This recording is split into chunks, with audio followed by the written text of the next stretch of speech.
All right, so right now we're filming a time lapse of the store moving material so that we can put it here on their manual outfeed to put it on Larry.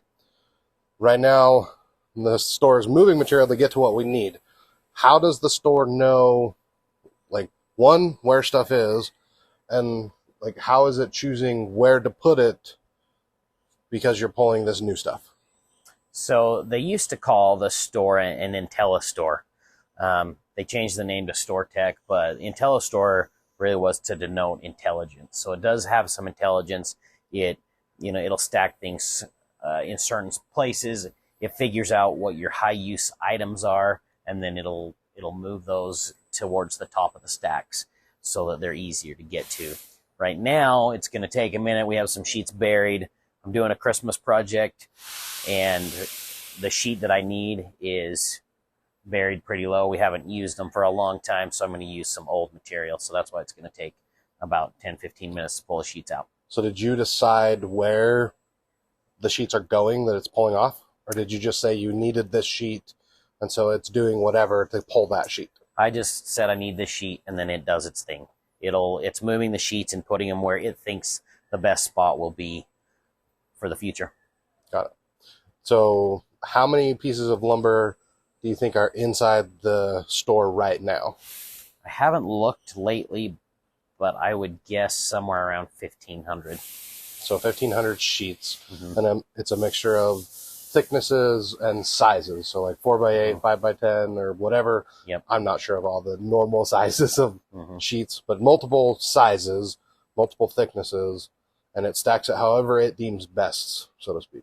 Correct. Can you force it to stack certain things a certain way? I can, yeah. When you go to put material into the store, you put them in the infeed stations, and then in those stations, I can do a drag and drop basically and say, I want to put all these in this spot, and as long as it's allowed to go in that spot, it'll put them right there. It holds about 1,500 sheets now. Like, that's how many are there. How many can it hold theoretically? So it'll hold, our store will hold roughly double that. Okay. Is Double there, it has. like, can you expand it if you decide you want to, or is it kind of, it is what it is for now? Can it be made just longer versus wider? Like, what are the expansion capabilities? So you cannot make it wider. It's fixed because it has a gantry that runs, but you can make it longer. So this store, the way we order it, the way it's set up, we can extend it 10 meters, which is roughly 30 feet, give or take. That's and 30 feet. What did you plan that, knowing that you might want to make it bigger in the future? Did you oversize it based off of what you originally, like, what was your idea behind, like, when you bought the store, the sizing? Like, why did you, because I'm assuming you can buy smaller and or bigger. Yeah. Like, why did you pick what you picked? You can customize it however you want. And we had actually designed a custom store that was a specific size. And once we got looking at that, then they came out with what's called a stock store. And that stock store was 1 foot different than what this was. And so the stock store has some things already built in. You can add some more machines, you can extend it, things like that. And so we ended up ordering a stock store because the price was a little bit better, and it was basically the same as what we were going to order anyway. And so it came with the ability to add another 10 meters. Can you add another machine to it? We can. And from the time you ordered it to when you got it, about how long was that process? About 6 months. I know it's about a year now. Was it worth it? 100%. Do it again in a heartbeat. It's more, we used to run our CNCs all day long. And when I say run, our guys were working all day long to try and keep the machines loaded, get material to them, things like that. But they were working hard, super hard, and it was tough to keep up with production.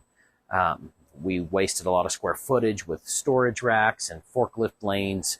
Now everything's in that gated area, and if you need something, you just call it, and it'll be working while the machines are running. It can work at night if you need to pull material and get it ready for the next day's production.